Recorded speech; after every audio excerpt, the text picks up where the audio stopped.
It's 20 minutes past the hour of 7 o'clock, and joining us this morning in studio is no stranger to the Now Morning Show, Shelly-Ann. This morning, we're talking about the importance of goal setting. Good morning and welcome. Good morning. Oh, nice to be back. It's so great to have you back with us on this show. Looking forward to this conversation. I mean, you always bring such incredible energy, and it's great to now have the conversation about what's going to be happening in the year moving forward and how we can make things a little bit different. Now, so in light of that, as we reflect on the year that's passed, and then I'm referencing women particularly, why do you think so many women feel exhausted before even getting to plan 2026?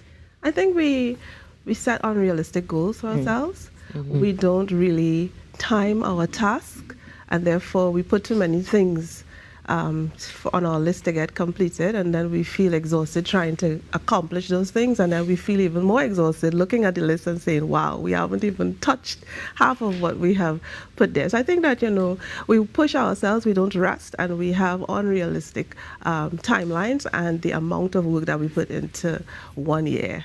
Definitely, we really believe we all have an inner superhero. Yes. And somehow we manage to achieve certain things, and then other things go to the wayside for the following year, if anything. Yeah, so we have to keep in mind that we have other responsibilities, and we have to take all responsibilities into consideration when we're setting goals for ourselves. Now, speaking about setting goals for ourselves, you have the life design framework. How does that change the way women should approach goal setting? Well, the life design, the feminine method, that really is rooted in designing a life that we enjoy, not endure. So therefore, everything that we put in there would be in alignment with what makes us comfortable, satisfied, and fulfilled. So when we set goals in alignment with the things that is connected to our purpose, destination. I would like to say that, destination focused. And why do you think that distinction is critical?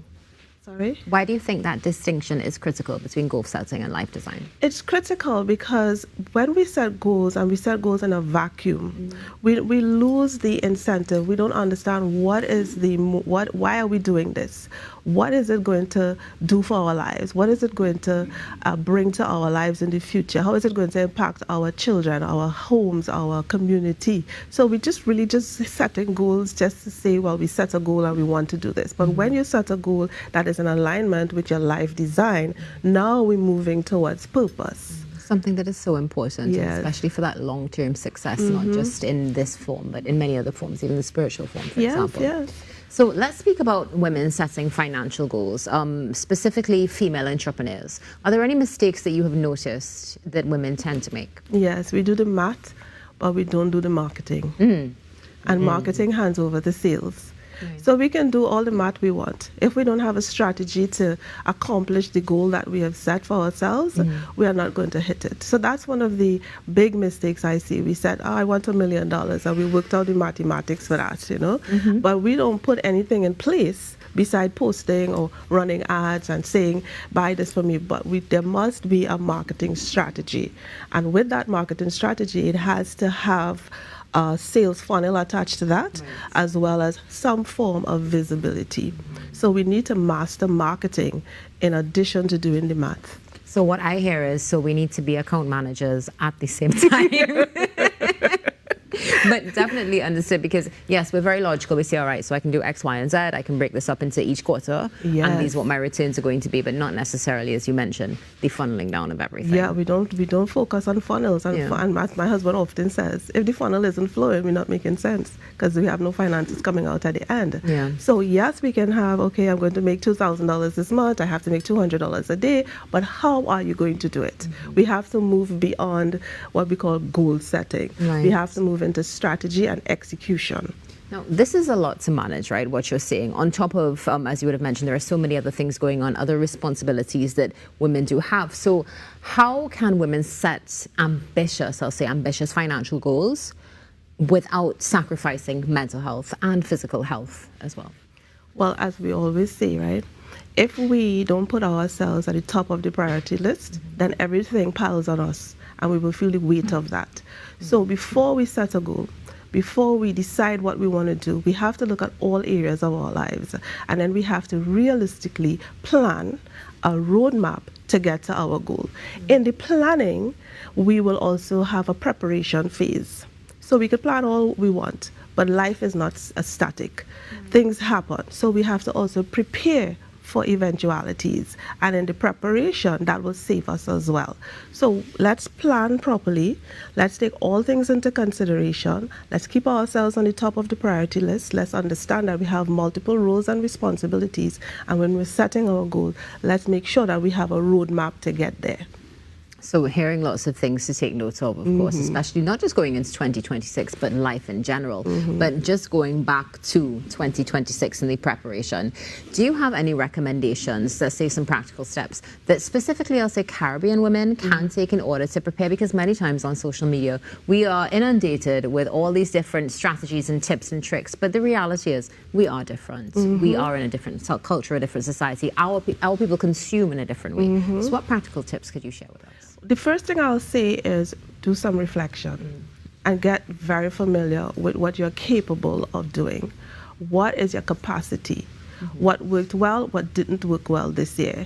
And therefore we make the corrections moving forward or the adjustments moving forward.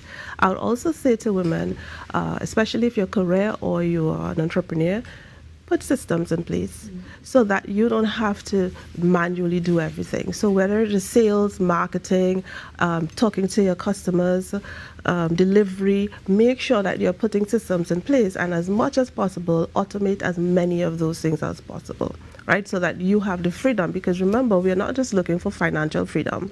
We are looking for time and location freedom as well. And then the third thing I would say is be very aggressive with your marketing. And if you cannot do it on your own, hire help. Because as my grandmother and many others said before, scared money don't make money. So we have to put the money out there and make sure that you understand and you're very clear what is the return on those investments and how will you get it done. Yeah, essentially, I mean, you're looking at strategy as well. Yes. And it's interesting that you use the term aggressive, because many women will shy away from something like that. You know what I mean? It's still something that is being unpacked and created. Yeah. Yes, we see many successful women who are able to do it, but there's still that gap that needs to be filled, which leads me to, I know one of the things you talk about is visibility and authority. Why should that be a part of every woman's goal-setting strategy for 2026 and the years after? Because if you're not seen, not going to get paid. And if we're in business to make money. And the way you make money is by people knowing who you are, what you do, how you serve them, and why to choose you. So being visible gives you the opportunity to communicate that. Right. And being aggressive with that, it means because there are so many competitors out there, we have to take up as much digital real estate as possible. And people need to hear us and see us more than the next person.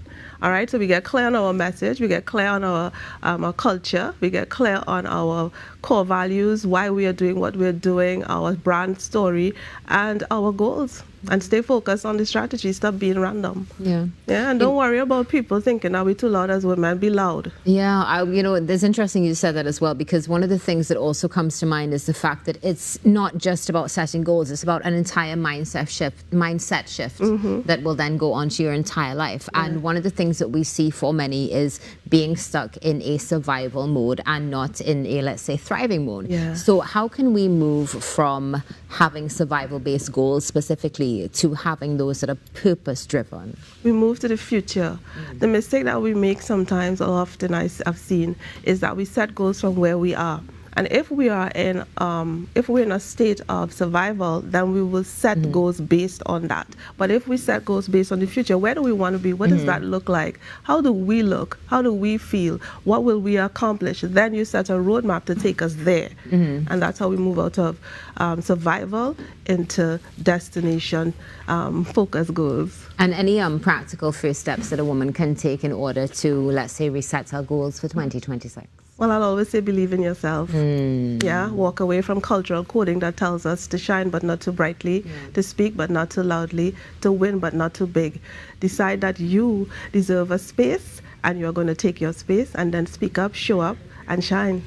And there are many women who definitely need to hear that, because many times you're afraid to dream bigger. Because you, again, societal conditioning, what you've been told you can and cannot do, either indirectly or directly yourself. Any one tip you would give that woman who's listening right now, who's ready to jump but is still a bit afraid?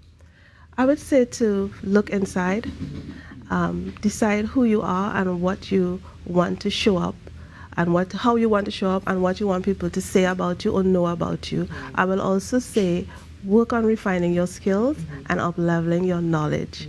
And then be confident and just show up. You know, we shrink. Even though we are great, we shrink. Yeah.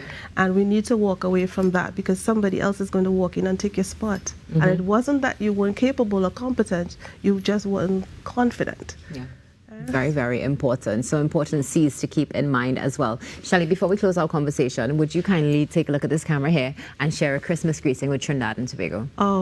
First I want to say you are Caribbean and you are capable. Always remember that. Your competitive edge is your Caribbeanness. So step out and shine, share it. And I just want to wish Trinidad and Tobago and all of the viewers a very, very, very happy, prosperous and blessed holiday. Wonderful. Shelly-Ann, thank you so much for joining us this morning. All the best for the Christmas season and for 2026. Same to you. Thank you. Shelly-Ann Aqui-Solomon here with us this morning on the Now Morning Show as we discuss the importance of goal setting. Stay tuned. There's more coming up after this break.